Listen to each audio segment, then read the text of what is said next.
جس کی بیوی تابعدار ہوتی ہے اس کا ابا جی سے بھی سلوک ہی رہتا ہے. ہاں، اس کی بیوی فرما بردار ہوتی ہے اس کے ماں باپ سے بھی اس کی بنی رہتی ہے. اور جس کی بیوی تابعدار ہوتی ہے اس کا بہن بھائیوں سے بھی جھگڑا نہیں ہوتا. اور میں ذمہ داری سے بات کر رہا ہوں، ذمہ داری سے سینکڑوں بزرگوں کی باتوں کا ایک نچوڑ عرض کر رہا ہوں. جس کی بیوی تابعدار ہے اس کے بچے بھی تابعدار ہیں.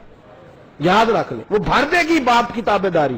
تو حضرت سعد بن ابی وقاص نے 4 باتیں دنیا کے لحاظ سے، ایک بات دین کے لحاظ سے فرمایا نیکیوں سے پیار ہو جائے، بدیوں سے نفرت ہو جائے، سمجھ لے کہ دین پورا تجھے حاصل ہو گیا.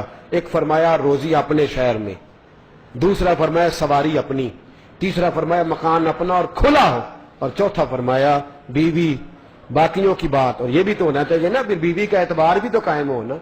آپ 200 جھوٹ اسے سنا چکے ہیں، پھر آپ اسے کہیں وہ آپ کا اعتبار کرے اور فوقیت دے. کردار بھی تو پیش کرنا پڑے گا نا، سارا اس سے مطالبہ نہیں. آپ بھی تو بتلائیں نا کیا آپ نے اس کو دیا، کیا ہے، کیا اعتماد اپنے اس کا بحال کیا ہے. حضرت سعد بن ابی وقاص، صحابہ کے درمیان اختلاف ہو رہا تھا، مسائل بنے ہوئے تھے، ایک کونے میں جا کے بیٹھ گئے، کسی عہدے کا بھی مطالبہ نہیں کیا. آپ کے بچے کہتے ہیں ابا جی آپ معتبر ترین 10 لوگوں میں آپ کا شمار ہوتا ہے، آپ کیوں نہیں جاتے؟ فرمایا بیٹا میرے لیے وہ بھی عزت والے ہیں، وہ بھی عزت والے ہیں، میں نے عزت سیکھی ہے، مجھے حکومتوں سے دلچسپی نہیں، مجھے ایک کونے میں رہنے دو. حضرت سعد بن ابی وقاص 78 یا 75 یا 88 سال کی عمر، 3 روایتیں، آپ کا وصال ہوا. مدینے سے تقریباً 500 کلومیٹر کے فاصلے پر آپ نے ایک باغ بنایا ہوا تھا، کھیتی باڑی کرتے تھے، وہاں قیام تھا. وصال ہوا، مدینے خبر آئی، صحابہ جانے لگے جنازے کو. میرے مصطفیٰ کریم کے گھر سے ایک آواز گونجی. یہ آواز کس کی ہے؟ سیدہ ام سلمہ ام المومنین کی، حضرت سیدہ عائشہ صدیقہ کی. حضرت ام سلمہ اور سیدہ عائشہ صدیقہ نے فرمایا سعد کو دور نہ دفن کرنا، جاؤ اور جا کے اس کی میت کو مدینے لاؤ. اور فرمایا مسجد نبوی کے قریب اس کا جنازہ پڑھو. کہ پھر کیا کریں؟ فرمایا پھر اسے جنت البقیع میں دفن کرو. اور حضرت عائشہ صدیقہ روتی ہیں، فرمایا ایک بار دور رکھ کے ذرا مجھے بھی اس کا جسد خاکی دکھانا، اس لیے کہ میں نے مصطفیٰ کو ان سے بڑا پیار کرتے دیکھا ہے، میں نے نبی پاک کو ان سے بڑی محبت کرتے دیکھا ہے.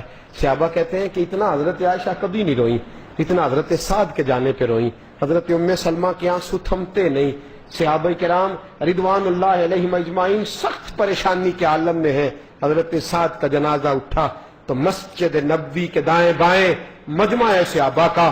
پھر سیدہ ام سلمہ نے حکم دیا، فرمایا دور نہ دفنایا جائے، جنت البقیع میں دفنانا، اس لیے کہ باقی کے محبوب بھی یہی ہیں، صبح قیامت یہ اٹھیں گے تو یہیں سے اٹھیں گے. میرے دوستو، حضرت سعد بن ابی وقاص کو خراج تحسین پیش کرنا اس لیے کہ انہوں نے آج تو آپس میں لڑ کے مسلمانوں کا حال کوئی نہیں نا، انہوں نے کفر سے لڑائیاں کر کے اسلام کو طاقتیں دی. یہ جو آج بادشاہ بنے بیٹھے ہیں لوگ اور آج امیر بنے بیٹھے ہیں، یہ تو بیچارے بنی بنائی پہ بیٹھے ہیں. اصل تو اسلام کے قلعے ان لوگوں نے بنائے تھے، انہوں نے کردار پیش کر کے خون دے کر کے اس چمن میں رنگ بھرے تھے، اور جس کی روشنی اور خوشبو سے آج معاشرہ معطر ہے. اللہ کرے کہ حضرت سعد بن ابی وقاص کا نقش قدم ہمیں بھی نصیب ہو جائے، ہمیشہ مدحت خیر الانام میں گزرے. دعا ہے یہ عمر درود و سلام میں گزرے. وآخر دعوانا